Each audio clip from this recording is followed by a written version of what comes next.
Hi all welcome back to my channel. ಎಲ್ಲರೂ ಹೇಗಿದ್ದೀರಾ? Hope ಎಲ್ಲರೂ ಚೆನ್ನಾಗಿದ್ದೀರಾ ಅಂತ ಅಂದ್ಕೊಂಡಿದ್ದೀನಿ. ಸೊ ಇವತ್ತು ನಾನು ನಿಮಗೆ ವೈಕುಂಠ ಏಕಾದಶಿಯ ವ್ಲಾಗ್ ಮತ್ತು ಸಂಕ್ರಾಂತಿಯ ವ್ಲಾಗ್ನ ಎರಡು ಒಂದರಲ್ಲೇ ಶೇರ್ ಮಾಡ್ಕೊತಾ ಇದ್ದೀನಿ. ಸೊ ಎಲ್ಲರಿಗೂ ಕೂಡ ಮಕರ ಸಂಕ್ರಾಂತಿಯ ಹಾರ್ದಿಕ ಶುಭಾಶಯಗಳು. ಸೊ ಬಿಲೇಟೆಡ್ ವಿಶ್ನ ಮಾಡ್ತಾ ಇದ್ದೀನಿ, ಯಾರು ಕೂಡ ಬೇಜಾರು ಮಾಡ್ಕೊಳ್ಬೇಡಿ. ಸೊ ಹಾಗೆಯೇ ಬೆಳಿಗ್ಗೆ ಬೇಗನೆ ಎದ್ದಿದ್ದೆ ನಾನು. ವೈಕುಂಠ ಏಕಾದಶಿಯ ದಿನ ಆಯಿತು ಮತ್ತು ಸಂಕ್ರಾಂತಿ ಹಬ್ಬದ ದಿನವೂ ಅಷ್ಟೇ ಬೆಳಿಗ್ಗೆ ಬೇಗನೆ ಪೂಜೆ ಮಾಡ್ಕೊಳ್ಳೋಣ ಅಂತ ಹೇಳಿ ಬೆಳಿಗ್ಗೆ 5 o'clock ಎದ್ದಿದ್ದೆ.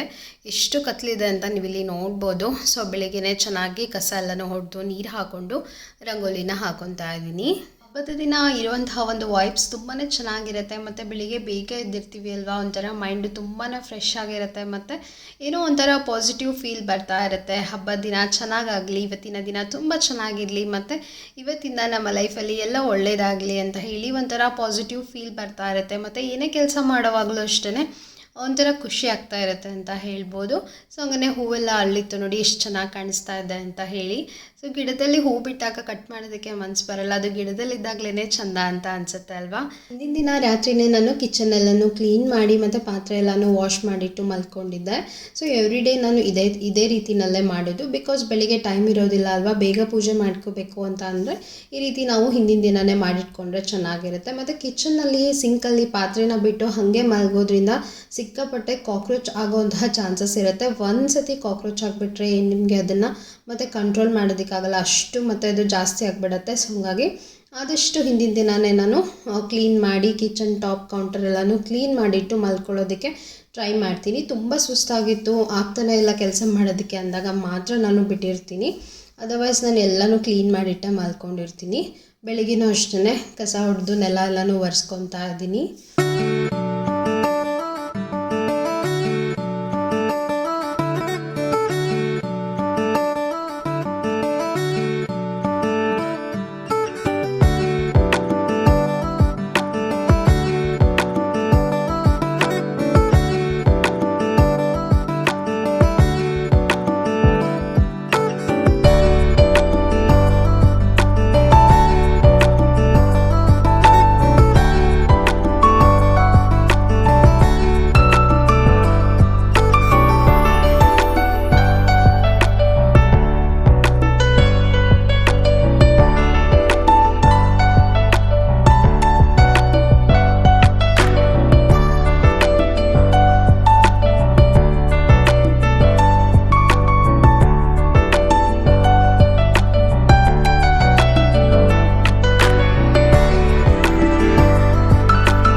ಏಕಾದಶಿಯ ದಿನ ನಾನು ಈ ರೀತಿಯಾಗಿ ಪೂಜೆನ ಮಾಡ್ಕೊಂಡಿದ್ದೆ.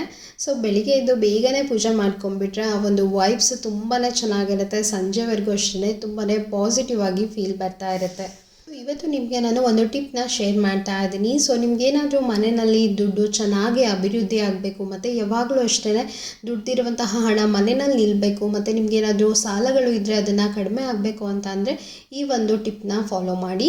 ಶುಕ್ರವಾರ ದಿನ ನೀವು ಬೆಳಿಗ್ಗೆ ಒಂದು ಬೌಲಲ್ಲಿ 7 ಕಾಯಿನ್ಸ್, 1 ರೂಪಾಯಿದಾದರೂ ಆಗ್ಬೋದು, 2 ರೂಪಾಯಿದಾದರೂ ಆಗ್ಬೋದು, 7 ಕಾಯಿನ್ಸ್ ಮತ್ತು 7 ಲವಂಗ ಮತ್ತು ಸ್ವಲ್ಪ ಸಕ್ಕರೆನ ಹಾಕಿ ದೇವ್ರ ಮುಂದೆ ಇಡೋದ್ರಿಂದ ನಿಮಗೆ ಆದಷ್ಟು ನಿಮ್ಮ ಮನೆಯಲ್ಲಿರುವಂತಹ ಸಮಸ್ಯೆ ಆಗಿರಬಹುದು, ದುಡ್ಡಿನ ಸಮಸ್ಯೆ ಆಗಿರಬಹುದು, ಆದಷ್ಟು ಕಡಿಮೆ ಆಗೋದಕ್ಕೆ ಇದು ತುಂಬಾ ಸಪೋರ್ಟ್ ಮಾಡುತ್ತೆ ಮತ್ತು ಪಾಸಿಟಿವ್ ಫೀಲ್ ಕೊಡುತ್ತೆ ಅಂತ ಹೇಳ್ಬೋದು. ಖಂಡಿತ ಟ್ರೈ ಮಾಡಿ. ನೀವು ಇದನ್ನು ಒಂದು 4 ರಿಂದ 5 ವಾರಗಳ ಕಾಲ ಮಾಡ್ಬೋದು. ಫ್ರೈಡೇ ಮಾಡಿ ಮತ್ತು ನೀವು ಸ್ಯಾಟರ್ಡೇ ಅದನ್ನು ತೆಗೆದು ಒಂದು ಬೌಲಲ್ಲಿ ಇಡ್ಬೋದು ಮತ್ತು ಅದನ್ನು ನೀವು ನೆಕ್ಸ್ಟ್ ಫ್ರೈಡೆಗೆ ಅದೇ ರೀತಿ ಸೇಮ್ ಮಾಡ್ಬೋದು. ಸೊ ಹಂಗೆ ಪೂಜೆ ಮಾಡುವಾಗ ನೋಡಿ ದೇವ್ರ ಮೇಲಿಂದ ಹೂ ಬಿತ್ತು ಅಲ್ವಾ, ನನಗಂತೂ ಎಷ್ಟು ಖುಷಿ ಆಯಿತು ಅಂತ ಅಂದರೆ ನಾನು ನಿಜವಾಗ್ಲೂ ವಿಡಿಯೋ ಮಾಡ್ತಾಯಿದ್ದೆ. ತುಂಬಾ ಖುಷಿ ಆಯಿತು. ದೇವ್ರ ಮೇಲಿಂದ ಹೂ ಬಿದ್ದಾಗ ನಿಜವಾಗ್ಲೂ ನಾವು ಏನು ಅಂದ್ಕೊತೀವೋ ಅದೆಲ್ಲ ಆಗುತ್ತಪ್ಪ ಅನ್ನೋ ಒಂದು ಪಾಸಿಟಿವ್ ಫೀಲ್ ಬರುತ್ತೆ. ತುಂಬಾ ಚೆನ್ನಾಗಿ ಅನಿಸುತ್ತೆ. ಮತ್ತು ದೇವ್ರ ನೈವೇದ್ಯಕ್ಕೋಸ್ಕರ ನಾನು ಅವತ್ತಿನ ದಿನ ಬಾಳೆಹಣ್ಣಿನ ಕೇಸರಿ ಬಾತ್ನ ಮಾಡ್ಕೊಂಡಿದ್ದೆ. ಸೊ ಅದನ್ನು ನಾನು ಶಾರ್ಟ್ಸಲ್ಲಿ ಶೇರ್ ಮಾಡಿದ್ದೀನಿ, ನೀವು ಅಲ್ಲಿ ನೋಡ್ಬೋದು. ಓಕೆನಾ. ಸೊ ನಾನು ಮತ್ತೆ ವ್ಲಾಗಲ್ಲಿ ಏನೋದನ್ನು ಅಪ್ಲೋಡ್ ಮಾಡೋದಿಲ್ಲ, ಶಾರ್ಟ್ಸಲ್ಲಿ ಅದನ್ನು ಶೇರ್ ಮಾಡ್ಕೊಂಡಿದ್ದೀನಿ. ಪೂಜೆ ಎಲ್ಲ ಮುಗಿಸ್ಕೊಂಡು ಬೆಳಗ್ಗೆ ಬ್ರೇಕ್ಫಾಸ್ಟಿಗೋಸ್ಕರ ನಾನು ಕಾಬೂಲ್ ಚೆನ್ನಾಗಿರುತ್ತೆ ಅಲ್ವಾ, ಕಾಬೂಲ್ ಕಡಲೆನ ನೀರಲ್ಲಿ ನೆನೆಸಿ ಇಟ್ಕೊಂಡಿದ್ದೆ ಹಿಂದಿನ ದಿನ. ಅದನ್ನು ಚೆನ್ನಾಗಿ ಬೇಯಿಸ್ಕೊಂಡಿದ್ದೀನಿ. ಜೊತೆಗೆ ಒಂದು ಕುಕುಂಬರ್ನ ಕಟ್ ಮಾಡಿ ಸೇರಿಸ್ಕೊಂಡಿದ್ದೀನಿ. ಸ್ವಲ್ಪ ಸಾಲ್ಟ್ ಮತ್ತು ನಾವು ಇದಕ್ಕೆ ಚಾಟ್ ಮಸಾಲನೂ ಕೂಡ ಆ್ಯಡ್ ಮಾಡ್ಕೋಬೋದು. ನಾನಿಲ್ಲಿ ಬರೀ ಸಾಲ್ಟ್ನ ಆ್ಯಡ್ ಮಾಡಿಕೊಂಡು ತಿಂತಾ ಇದ್ದೀನಿ. ಸೊ ಈ ಎರಡು ಕಾಂಬಿನೇಷನ್ ನಂಗೆ ತುಂಬ ಇಷ್ಟ ಆಗುತ್ತೆ. ಸೊ ಹಂಗಾಗಿ ಯಾವಾಗಾದರೂ ನನಗೆ ಬ್ರೇಕ್ಫಾಸ್ಟ್ ಬೇಡ ಅಂತ ಅನ್ನಿಸಿದಾಗ ನಾನು ಈ ರೀತಿ ಏನಾದರೂ ಒಂದು ಸಲಾಡ್ನ ಮಾಡಿಕೊಂಡು ತಿಂತೀನಿ. ಸೊ ಇವಾಗ ಮತ್ತೆ ನಾನು ಸಂಜೆ ವ್ಲಾಗ್ನ ಕಂಟಿನ್ಯೂ ಮಾಡ್ತಾ ಇದ್ದೀನಿ. ಸಂಜೆ ಇನ್ನೊಂದು ಸತಿ ಸ್ನಾನ ಎಲ್ಲನೂ ಮಾಡಿಕೊಂಡು ನಾನು ದೇವರಿಗೆ ದೀಪ ಹಚ್ಕೊತಾ ಇದ್ದೀನಿ ಮತ್ತು ಧೂಪನೂ ಹಾಕೊಳ್ಳೋಣ ಅಂತ ಹೇಳಿ ಅಂದ್ಕೊಂಡಿದ್ದೀನಿ. ಆದಷ್ಟು ಫ್ರೈಡೇ ಮತ್ತು ಮಂಗಳವಾರ ಮತ್ತು ನಿಮ್ಮ ಮನೆ ದೇವ್ರ ವಾರ ಯಾವಾಗಿರುತ್ತೆ ಅಲ್ವಾ, ಆದಷ್ಟು ಧೂಪನ ಹಾಕಿ ಮನೆಯಲ್ಲಿ ತುಂಬಾ ಪಾಸಿಟಿವ್ ಎನರ್ಜಿ ಫೀಲ್ ಆಗುತ್ತೆ ಮತ್ತು ಏನೇ ನೆಗೆಟಿವಿಟಿ ಇದ್ದರೂ ಕೂಡ ಅದು ಹೊರಗಡೆ ಹೋಗುತ್ತೆ. ಆದಷ್ಟು ಧೂಪನ ಮನೆಯಲ್ಲಿ ಹಾಕೊಳ್ಳೋದ್ರಿಂದ ತುಂಬಾ ಒಂದು ಪಾಸಿಟಿವ್ ಫೀಲ್ ಬರುತ್ತೆ. ಖಂಡಿತ ಟ್ರೈ ಮಾಡಿ ನೋಡಿ, ಓಕೆನಾ. ಬೆಳಿಗ್ಗೆ ಆದರೂ ಹಾಕೋಬೋದು, ನೀವು ಸಂಜೆನಾದರೂ ಹಾಕೋಬೋದು, 2 ಟೈಮ್ ಬೇಕಿದ್ದರೂ ಕೂಡ ನೀವು ಹಾಕೋಬೋದು. ಎಲ್ಲರಿಗೂ ಕೂಡ ವೈಕುಂಠ ಏಕಾದಶಿಯ ಹಾರ್ದಿಕ ಶುಭಾಶಯಗಳು. ಸೊ ವೈಕುಂಠ ಏಕಾದಶಿಯ ದಿನ ನನ್ನ ಬ್ಲಾಗ್ನ ಇವತ್ತು ಶೂಟ್ ಮಾಡ್ಕೊತಾ ಇದ್ದೆ. ಬೆಳಿಗ್ಗೆ ತುಂಬ ಚೆನ್ನಾಗಿ ಪೂಜೆ ಎಲ್ಲನೂ ಮುಗಿಸ್ಕೊಂಡೆ, ನೈವೇದ್ಯ ಎಲ್ಲನೂ ಕೂಡ ಮಾಡ್ಕೊಂಡಿದ್ದೀನಿ. ಬಟ್ ಬೆಳಿಗ್ಗೆ ನನಗೆ ಅಷ್ಟೆಲ್ಲ ವಿಡಿಯೋಸ್ನ ಮಾಡ್ಕೊಳ್ಳೋದಕ್ಕಾಗಿಲ್ಲ. ಬೆಳಿಗ್ಗೆ ಬೇಗನೆ ಪೂಜೆ ಮಾಡ್ಕೋಬೇಕು ಅಂತ ಇತ್ತು. ಸೊ ಹಾಗಾಗಿ ಜಾಸ್ತಿ ವಿಡಿಯೋಸ್ನ ನಾನು ಮಾಡ್ಕೊಂಡಿಲ್ಲ ಬೆಳಿಗ್ಗೆ. ಹೋಪ್ ನಿಮಗೆ ರಂಗೋಲಿ ಸೀರೀಸ್ ಇಷ್ಟ ಆಗ್ತಿದೆ ಅಂತ ಅಂದ್ಕೊಂಡಿದ್ದೀನಿ. ಸೊ ಇವತ್ತಿನ ವ್ಲಾಗಲ್ಲಿ ಡೇ 6 ಯಾವ ರೀತಿಯಾಗಿ ಹಾಕೊಂಡಿದ್ದೆ ಅಂತ ಹೇಳಿ ನಿಮ್ಮ ಜೊತೆಗೂ ಕೂಡ ಶೇರ್ ಮಾಡ್ತೀನಿ. ಸೊ ಹಂಗೆ ಇವತ್ತು ಉಪವಾಸನೂ ಕೂಡ ಮಾಡ್ಕೊತಾ ಇದ್ದೀನಿ. ಬಿಕಾಸ್ ಇವತ್ತು 13 ಏಕಾದಶಿಗಳ ಫಲ ಸಿಗುತ್ತೆ ಅಂತ ಇವತ್ತು ಉಪವಾಸ ಮಾಡೋದ್ರಿಂದ. ಸೊ ನಾನು ಕೂಡ ಕೇಳಿ ತಿಳ್ಕೊಂಡಿರುವಂಥದ್ದು, ಅದನ್ನು ನಿಮ್ಮ ಜೊತೆಗೆ ಶೇರ್ ಮಾಡ್ಕೊತಾ ಇದ್ದೀನಿ. ಸೊ ಹಂಗಾಗಿ ನಾನು ಕೂಡ ಇವತ್ತು ಉಪವಾಸ ಮಾಡೋಣ ಅಂತ ಹೇಳಿ ಬೆಳಿಗ್ಗೆಯಿಂದ ಉಪವಾಸ ಇದ್ದೀನಿ. ಜಸ್ಟ್ ನಾನು ಹಣ್ಣು ಮತ್ತು ಹಾಲನ್ನ ಕುಡ್ದಿರುವಂಥದ್ದು ಅಷ್ಟೇ. ಬೇರೆ ಯಾವುದೇ ರೀತಿ ಸ್ನ್ಯಾಕ್ಸ್ ಆಗಲಿ ಊಟ ಆಗಲಿ ಏನೂ ಕೂಡ ಮಾಡಿಲ್ಲ. ಹಣ್ಣು ಹಾಲು ಎರಡನ್ನೇ ತೊಗೊಂಡಿದ್ದೀನಿ ಅಷ್ಟೇ. ಸೊ ಹಾಗಾಗಿ ಒನ್ ಡೇ ದೇವರಿಗೋಸ್ಕರ ಉಪವಾಸ ಇದ್ದರೆ ಚಲೋ ಅಲ್ವಾ. ಸೊ ಹಾಗಾಗಿ ನಾನು ಕೂಡ ಮಾಡೋಣ ಅಂತ ಹೇಳಿ ಇವತ್ತು ಉಪವಾಸ ಇದ್ದೀನಿ. ಸೊ ಇವತ್ತು ಪೂಜೆ ಕೂಡ ತುಂಬ ಚೆನ್ನಾಗಾಯಿತು. ಇವಾಗ ಸಂಜೆ ಇನ್ನೊಂದು ಸತಿ ಸ್ನಾನ ಮಾಡಿಕೊಂಡು ದೇವರಿಗೆ ದೀಪ ಎಲ್ಲನೂ ಹಚ್ಚಿ ಇವಾಗ ಮತ್ತೆ ವಿಡಿಯೋನ ಕಂಟಿನ್ಯೂ ಮಾಡ್ತಾ ಇದ್ದೀನಿ.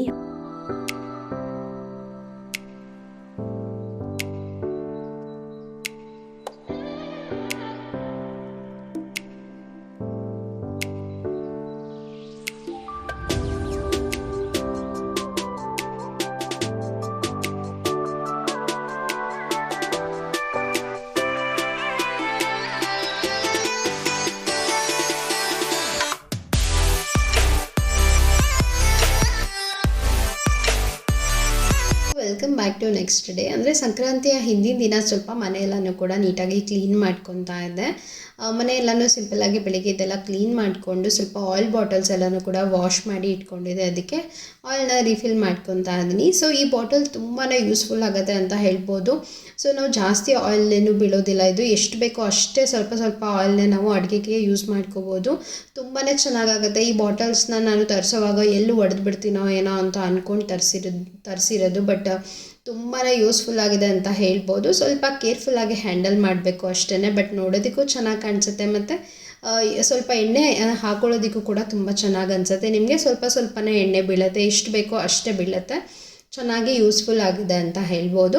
ಸೊ ಇದೇನಾದರೂ ನಿಮಗೆ ಲಿಂಕ್ ಬೇಕು ಅಂತ ಅಂದರೆ ಹೇಳಿ, ನಾನು ಡಿಸ್ಕ್ರಿಪ್ಷನಲ್ಲಿ ನಿಮ್ಮ ಜೊತೆಗೆ ಶೇರ್ ಮಾಡಿರ್ತೀನಿ. ಸೊ ಇನ್ನೊಂದು ಬಾಟಲಿಂದು ಮೇಲ್ಗಡೆದು ಕ್ಯಾಪದು ರಬ್ಬರ್ ಒಂಥರ ಕಟ್ಟಾಗಿರೋ ಥರ ಆಗಿದೆ. ಸೊ ಹಂಗಾಗಿ ನಾನು ಅದಕ್ಕೆ ಒಂದು ಸಣ್ಣ ಗ್ಲಾಸ್ನ ಕ್ಲೋಸ್ ಮಾಡಿ ಇಟ್ಕೊಂಡಿದ್ದೀನಿ. ಜೊತೆಗೆ ದೇವರಿಗೋಸ್ಕರ ನಾನಿವತ್ತು ಹೂವಿನ ಹಾರನ ಮಾಡ್ಕೊಳ್ಳೋಣ ಅಂತ ಹೇಳಿ ಹೂವಿನ ಹಾರನ ಮಾಡ್ಕೊತಾ ಇದ್ದೆ.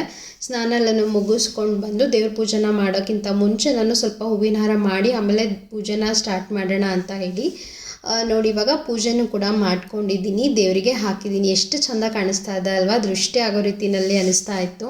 ಹೂವಿನ ಹಾರ ತುಂಬ ಚೆನ್ನಾಗಿ ಕಾಣಿಸ್ತಾ ಇತ್ತು. ಬಿಡಿ ಹೂವನ್ನ ತೊಗೊಂಡು ಬಂದಿದ್ರು ನನ್ನ ಹಸ್ಬೆಂಡ್. ಸೊ ಅದನ್ನು ಹೂವಿನ ಹಾರ ಕಟ್ಕೊಳ್ಳೋಣ ಅಂತ ಹೇಳಿ ಹೂವಿನ ಹಾರ ಕಟ್ಕೊಂಡಿದ್ದೀನಿ. ಹಬ್ಬದ ದಿನ ನಾವು ಹೂವಿನ ಹಾರನ ಮಾಡಿಕೊಂಡು ದೇವ್ರ ಪೂಜೆನ ಚೆನ್ನಾಗಿ ಮಾಡ್ಕೊಂಡ್ಬಿಟ್ರೆ ಅದಕ್ಕಿಂತ ಬೇರೆ ಖುಷಿ ಇಲ್ಲ ಅಲ್ವಾ.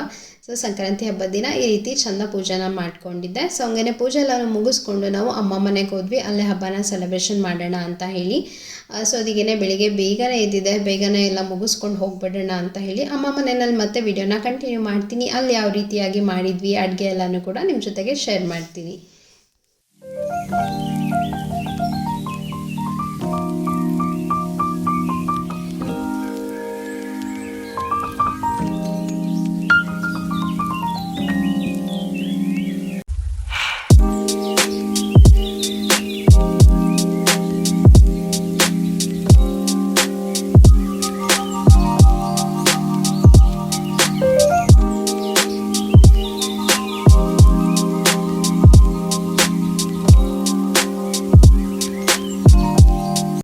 ಬ್ರೇಕ್ಫಾಸ್ಟಿಗೋಸ್ಕರ ನಾನು ಓಟ್ಸ್ ಉಪ್ಪಿಟ್ಟನ್ನ ಮಾಡ್ಕೊಂಡಿದ್ದೆ. ಓಟ್ಸ್ ಉಪ್ಪಿಟ್ಟನ್ನ ತಿಂದು ಇವಾಗ ಅಮ್ಮ ಮನೆಗೆ ಹೊರಡ್ತಾ ಇದ್ದೀನಿ. ಸೊ ಅಮ್ಮ ಇವತ್ತು ಭರ್ತಾ ಮಾಡೋದಕ್ಕೋಸ್ಕರ ಎಲ್ಲ ತರಕಾರಿನೂ ಕೂಡ ಕಟ್ ಮಾಡಿ ಇಟ್ಕೊಂಡಿದ್ರು. ನಾನು ಶಾರ್ಟ್ಸ್ ವೀಡಿಯೋ ಮಾಡೋಣ ಅಂತ ಹೇಳಿ ಸ್ವಲ್ಪ ವೀಡಿಯೋನ ಮಾಡಿಕೊಂಡೆ. ಓಕೆನಾ. ಸೊ ಲಾಸ್ಟಿಗೆ ಒಗ್ಗರಣೆ ಮಾಡುವಾಗ ವೀಡಿಯೋ ಮಾಡ್ಕೊಳ್ಳೋದೇ ಮರ್ತೋಗ್ಬಿಡ್ತು. ಬಿಕಾಸ್ ಹಬ್ಬದ ಅಡುಗೆ ಇರುತ್ತೆ, ಕೆಲಸ ಇರುತ್ತೆ ಅಲ್ವಾ. ಲಾಸ್ಟ್ ಮೂಮೆಂಟಲ್ಲಿ ವೀಡಿಯೋನೇ ಮಾಡ್ಕೊಳ್ಳಿಲ್ಲ. ಅರ್ಧ ವೀಡಿಯೋನ ಮಾತ್ರ ಶೂಟ್ ಮಾಡಿಕೊಂಡೆ, ಮತ್ತು ಇನ್ನು ಅರ್ಧ ವೀಡಿಯೋನ ಶೂಟ್ ಮಾಡ್ಕೊಳ್ಳೋದಕ್ಕೆ ಆಗಿಲ್ಲ. ಬಟ್ ಎಷ್ಟು ಶೂಟ್ ಮಾಡ್ಕೊಂಡಿದ್ದೀನೋ ಅಷ್ಟನ್ನು ಮಾತ್ರ ನಿಮ್ಮ ಜೊತೆಗೆ ಶೇರ್ ಮಾಡ್ಕೊತೀನಿ. ಸೊ ಇಷ್ಟು ತರಕಾರಿ ಎಲ್ಲನೂ ಕೂಡ ಕಟ್ ಮಾಡಿ ಇಟ್ಕೊಂಡಿದ್ರು. ಬೀನ್ಸ್ ಆಗಿರ್ಬೋದು, ಕಡಲೆಕಾಳು, ಶೇಂಗಾ ಕಾಳು ಮತ್ತು ಕ್ಯಾರೆಟ್, ಬದನೆಕಾಯಿ, ಸೊ ಈ ರೀತಿ ಎಲ್ಲ ತರಕಾರಿಗಳನ್ನು ಕೂಡ ಕಟ್ ಮಾಡಿ ಇಟ್ಕೊಂಡಿದ್ರು. ಜೊತೆಗೆ ಮೆಂತ್ಯ ಸೊಪ್ಪು ಮತ್ತು ಮೂಲಂಗಿ ಸೊಪ್ಪನ್ನು ಕೂಡ ಕಟ್ ಮಾಡಿ ಎಲ್ಲನೂ ಕೂಡ ಚೆನ್ನಾಗಿ ವಾಶ್ ಮಾಡಿಕೊಂಡು ಒಂದೇ ಕುಕ್ಕರಲ್ಲಿ ಹಾಕಿ ಒಂದು 3-4 ವಿಸಿಲ್ ಹಾಕಿಸ್ಕೋಬೇಕಾಗತ್ತೆ. ಹಾಕಿಸ್ಕೊಂಡು ನೆಕ್ಸ್ಟ್ ಇದನ್ನು ಈರುಳ್ಳಿ ಮತ್ತು ಸಾಸಿವೆ, ಜೀರಿಗೆ, ಮೆಣಸಿನ್ಕಾಯಿ ಪೇಸ್ಟ್ ಎಲ್ಲನೂ ಹಾಕಿ ಒಗ್ಗರಣೆ ಕೊಟ್ಬಿಟ್ರೆ ರುಚಿಯಾಗಿರುವಂತಹ ಭರ್ತಾ ರೆಡಿ ಆಗುತ್ತೆ. ಸೊ ನಮ್ಮ ಸೈಡೆಲ್ಲ ಭರ್ತಾ ಇದೇ ರೀತಿ ಮಾಡ್ಕೊಳ್ಳೋದು. ನೀವೆಲ್ಲ ಯಾವ ರೀತಿ ಮಾಡ್ತೀರಾ ಅಂತ ಹೇಳಿ ನನಗೂ ಕೂಡ ಕಾಮೆಂಟ್ ಸೆಕ್ಷನಲ್ಲಿ ತಿಳಿಸಿ. ಓಕೆನಾ. ನೋಡಿ, ಕುಕ್ಕರಿಗೆ ಸ್ವಲ್ಪ ಅರಿಶಿನ ಪುಡಿ ಮತ್ತು ಉಪ್ಪನ್ನ ಹಾಕಿ ನೀರನ್ನ ಹಾಕ್ಕೊಂಡು ಇದನ್ನು 4 ವಿಸಿಲ್ ಹಾಕಿಸ್ಕೊಳ್ಳೋಣ. ಇವಾಗ ನಾನೇನು ತೋರಿಸ್ತಾ ಇದ್ದೀನಿ, ಸೊ ಇದು ಅಮ್ಮ ಮನೆಯಲ್ಲಿ ನನ್ನ ತಂಗಿ ಪೂಜೆ ಮಾಡಿರೋದು. ಹೂವಿನಲ್ಲೇ ದೇವ್ರನ್ನ ಮುಳುಗಿಸ್ಬಿಟ್ಟಿದ್ದಾಳೆ. ನೋಡಿ ಎಷ್ಟು ಚೆನ್ನಾಗಿ ಕಾಣಿಸ್ತಾ ಇದೆ ಅಂತ ಹೇಳಿ. ಸೊ ಇದೆಲ್ಲ ಹೂವು ಅಷ್ಟೇ ಅಮ್ಮ ಮನೆಯಲ್ಲೇ ಅರಳಿರುವಂಥದ್ದು. ಸೊ ಮಮ್ಮಿ ಗೊತ್ತಲ್ಲ, ಸಿಕ್ಕಾಪಟ್ಟೆ ಪಾಟ್ಸ್ ಎಲ್ಲನೂ ಕೂಡ ಬೆಳೆಸಿದ್ದಾರೆ. ಸಿಕ್ಕಾಪಟ್ಟೆ ಹೂವು ಬಿಡುತ್ತೆ. ನಾವು ಹೊರಗಡೆಯಿಂದ ತರೋದೇ ಬೇಕಾಗಲ್ಲ, ಅಷ್ಟು ಹೂವಾಗುತ್ತೆ. ಇವಾಗ ಭರ್ತಾ ಮಾಡೋದಕ್ಕೆ ಒಗ್ಗರಣೆನೂ ಕೂಡ ಮಾಡ್ಕೊತಾ ಇದ್ರು. ಹೇಳಿದೆ ಅಲ್ವಾ, ಒಗ್ಗರಣೆ ಎಲ್ಲ ಮಾಡಿದ್ಮೇಲೆ ನಾನು ವೀಡಿಯೋ ಮಾಡೋದಕ್ಕೆ ಸ್ಟಾರ್ಟ್ ಮಾಡಿದೆ. ಎಣ್ಣೆ ಹಾಕ್ಕೊಂಡು ಸಾಸಿವೆ, ಜೀರಿಗೆ, ಮೆಣಸಿನ್ಕಾಯಿ ಪೇಸ್ಟು ಮತ್ತು ಸ್ವಲ್ಪ ಈರುಳ್ಳಿ ಮತ್ತು ಕರಿಬೇವನ್ನ ಹಾಕ್ಕೊಂಡು ಚೆನ್ನಾಗಿ ಒಂದ್ಸತಿ ಮಿಕ್ಸ್ನ ಮಾಡಿಕೊಂಡು ನಾವು ಬೇಯಿಸಿ ಇಟ್ಕೊಂಡಿರುವಂತಹ ಭರ್ತಾದ್ದು ತರಕಾರಿ ಏನಿರುತ್ತೆ ಅದನ್ನೆಲ್ಲನೂ ಹಾಕೋಬೇಕಾಗತ್ತೆ. ಹಾಕ್ಕೊಂಡು ಲಾಸ್ಟಿಗೆ ಸ್ವಲ್ಪ ಗರಂ ಮಸಾಲ ಮತ್ತು ಇನ್ನೊಂದು ಸ್ವಲ್ಪ ಅರಿಶಿನ ಪುಡಿ, ಹುಳಿ ಅಂದರೆ ಹುಣಸೆಹಣ್ಣಿನ ಹುಳಿ, ಸ್ವಲ್ಪ ಬೆಲ್ಲನ ಸೇರಿಸ್ಕೊಂಡು ಚೆನ್ನಾಗಿ ಇದನ್ನು ಕುದಿಸ್ಕೊಂಡ್ಬಿಟ್ರೆ ಎಷ್ಟು ರುಚಿಯಾಗಿರುತ್ತೆ ಭರ್ತಾ ಅಂತ ಅಂದರೆ. ವರ್ಷಕ್ಕೆ ಒಂದು ಸತಿ ತಿನ್ನೋದು ಅಲ್ವಾ. ಸೊ ಇದನ್ನು ಬೇರೆ ಟೈಮಲ್ಲಿ ಮಾಡ್ಕೋಬೇಕು ಅಂತಂದರೆ ಮಾಡ್ಕೊಳ್ಳೋದಕ್ಕೆ ಆಗಲ್ಲ. ಬಟ್ ಸಂಕ್ರಾಂತಿ ಟೈಮಲ್ಲಿ ಇದು ಸಜ್ಜಿ ರೊಟ್ಟಿ ಜೊತೆಗೆ ತಿಂದರೆ ತುಂಬ ಚೆನ್ನಾಗಿರುತ್ತೆ. ಸೊ ಯಾರೆಲ್ಲ ಭರ್ತಾನ ಮಾಡ್ತೀರಾ ನಿಮ್ಮ ಸೈಡೆಲ್ಲ ಅಂತ ಹೇಳಿ ಕಾಮೆಂಟ್ ಮಾಡಿ. ಓಕೆನಾ. ತಪ್ಪದೇ ಕಾಮೆಂಟ್ ಮಾಡಿ, ನಾನು ಕಾಮೆಂಟ್ಸಿಗೆ ರಿಪ್ಲೈ ಮಾಡ್ತೀನಿ. ಸೊ ಇವಾಗ ಭರ್ತಾನೂ ಕೂಡ ರೆಡಿ ಆಯಿತು. ಇಷ್ಟೇ ಸಿಂಪಲ್ಲಾಗಿ ಮಾಡ್ಕೊಳ್ಳೋಂತಹ ರೆಸಿಪಿ. ನೋಡಿ, ಫೈನಲಿ ನಾನು ಒಂದು ಪ್ಲೇಟ್ನ ರೆಡಿ ಮಾಡಿದ್ದೀನಿ. ಎಷ್ಟು ಚೆಂದ ಕಾಣಿಸ್ತಾ ಇದೆ ಅಂತ ಹೇಳಿ. ಮಾದಲಿ ಕೂಡ ಮಾಡ್ಕೊಂಡಿದ್ರು, ಮತ್ತು ಸ್ವೀಟ್ ಪೊಂಗಲ್ನ ಮಾಡಿದರು, ಭರ್ತಾ ಮಾಡಿದರು, ಮತ್ತು ಎಳ್ಳು ಬೆಲ್ಲ ಎಲ್ಲನೂ ಹಾಕಿ ಆ ಮಿಕ್ಸನ್ನು ಕೂಡ ರೆಡಿ ಮಾಡಿದ್ರು. ಈ ಪ್ಲೇಟ್ ಚೆನ್ನಾಗಿ ಕಾಣಿಸುತ್ತೆ ಅಂತ ಹೇಳಿ ನಾನೇ ಡೆಕೋರೇಟಿವ್ ಆಗಿ ಮಾಡಿ ವಿಡಿಯೋನ ತಗೊಂಡೆ.